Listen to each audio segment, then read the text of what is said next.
Hi everyone, this is Professor Muldrow, and I'm here to show you how to use a tool known as Practice-It to be able to do homework assignments in my CS21 course, which deals with Java. Practice-It is a website where you create a free account and then access and complete homework assignments. So to get to that website, we first click on the Modules link here in our course in Canvas.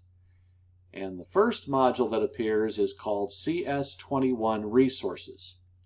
And in those resources, the first item listed is a link to the Practice-It website. So we'll click that. And now we're asked to click another button to open the Practice-It website. So we'll click this button. And here is the Practice-It website. Now, as I said, the first thing you need to do is create an account on this website. So you click the Create Account button. And here is what you must fill out: your first and last name, a valid email address, a username that you create, a password that you create, and then finally it wants your school or organization. In this box, just type LBCC. Then, of course, you agree to the terms of service, and then you click the Create Account button.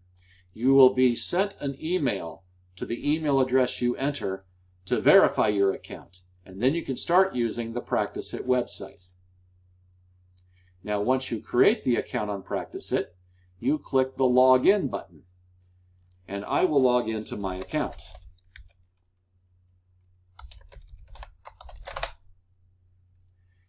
And as you can see, it says I'm now logged in with my username.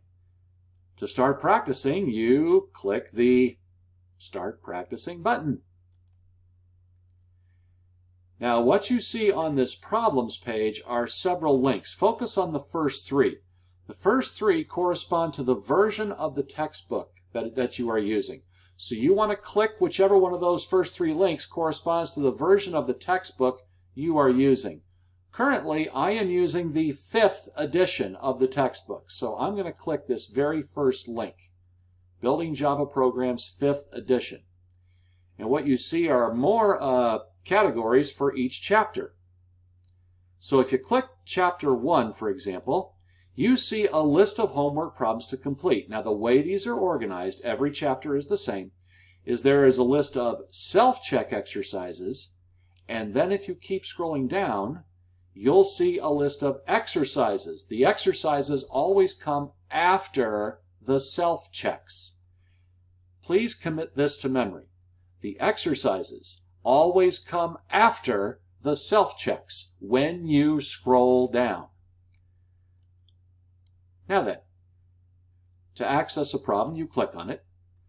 Like, for example, this one, self-check binary numbers. Now, some problems will be multiple choice like this, or true and false. Some will have you actually writing code. Some will have you filling in blanks.